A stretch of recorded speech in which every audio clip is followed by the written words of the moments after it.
So hello and welcome to the Everything is Black and White podcast on YouTube. If you're new to the channel, hit subscribe, give this video a thumbs up, and you must go here. You'll get to see my wonderful face in just a moment. I'm outside of St James's Park, going to bring you a big update on a major St James's Park refurbishment. But first, let's have a little look at the fan zone. The work is well underway.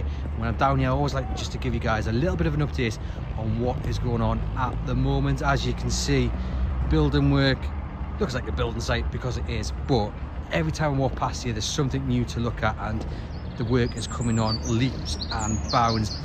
They look like they're just setting out where everything's going to go at the moment, but it's quite a big site and it's going to be a really good not only match day experience but 7-day-a-week experience for you guys to enjoy. New hospitality, bars, food outlets, but this will really enhance the match day experience. Good to see the investment into that match day experience, and lots of excitement for when this is finally done and dusted and open for you guys to visit.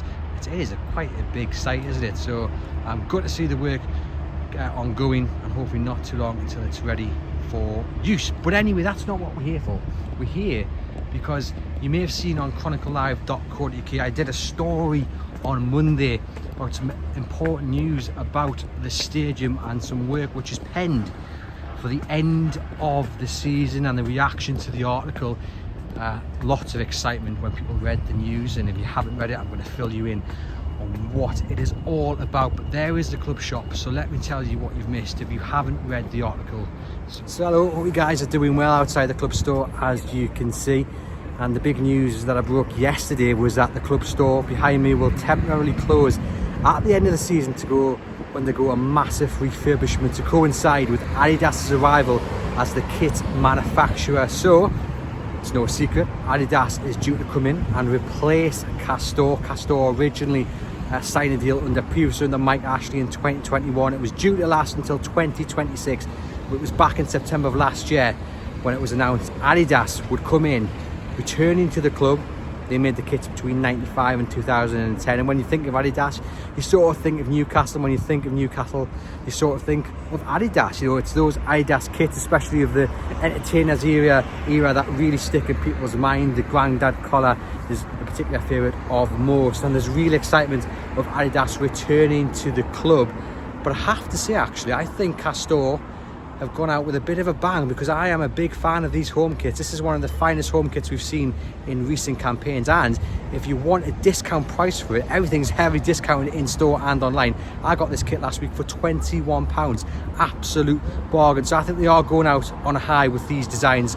Definitely the home one behind me, big fan of it. But yes, Adidas coming in is massive for Newcastle United, one of the leading sport manufacturers in the world. As I say, the two and two go hand in hand really, and it's going to be a massive financial boost for Newcastle off the pitch in their fight against financial fair play, to not fall foul of some of the issues we've seen with other Premier League clubs. A massive deal, and it's starting to get Newcastle United up to those levels of some of the top six when Newcastle have fallen so far behind under Mike Ashley. So a great deal, one that I think everyone had dreamed of. Not sure it's one that everyone thought would come as soon or as quick as it has. Great work by those in the boardroom off the pitch to get this deal sorted. So as I say, in May, end of the season, this store is due to close. The store will then move over the road to that disused car park behind me. I'll go over in a second.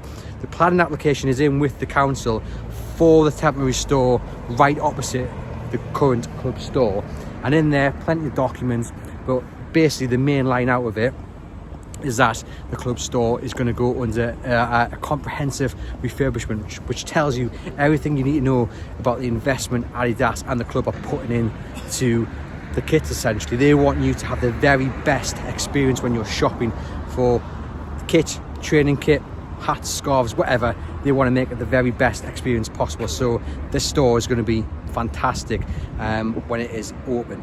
So this is where the temporary store will go. Usually disused car park. There's a few car parks on it today, but usually a disused car park.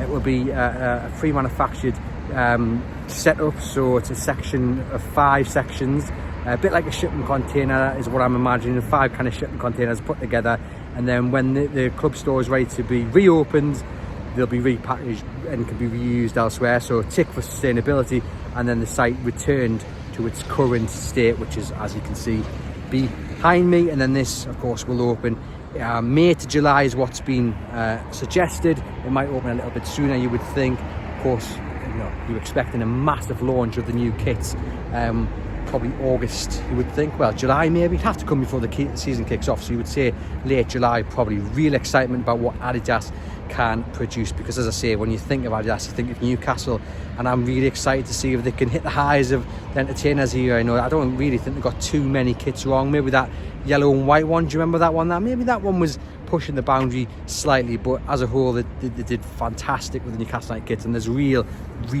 excitement. Castor wise, like I say, I think they're going out with a bang.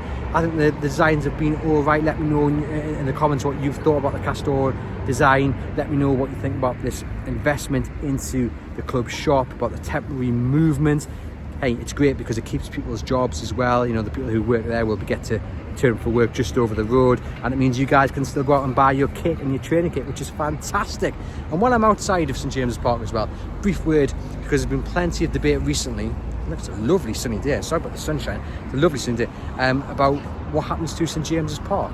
Will the owners have to relocate? Can they expand? Can they expand the Gallagher behind me? Will they go around the corner and try and expand the East Stands? I mean, I can't really see how that's going to work. I know there's been plenty of chatter about potentially moving Leazer's Terrace, that Grade 1 listed building, into Leazer's Park, moving the kind of shell of it, but that would be quite something, wouldn't it? I can't really see that one happening. It'd be very expensive, and I personally don't think the city's culture, such as that Grade 1 listed building, should be sacrificed for St James's Park.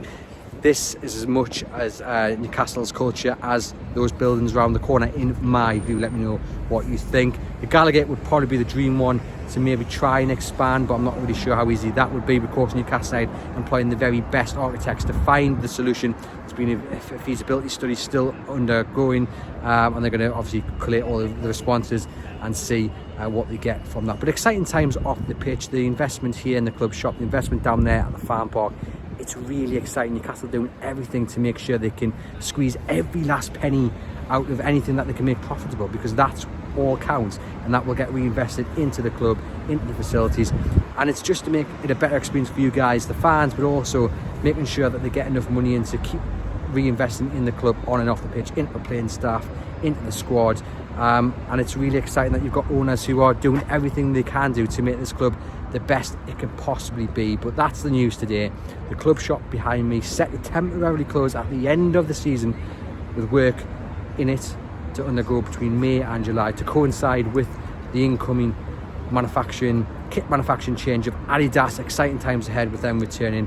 Temporary store just here behind me on this car park. Let me know what you think. I've been Andy Musgrove, and we'll see you guys very soon.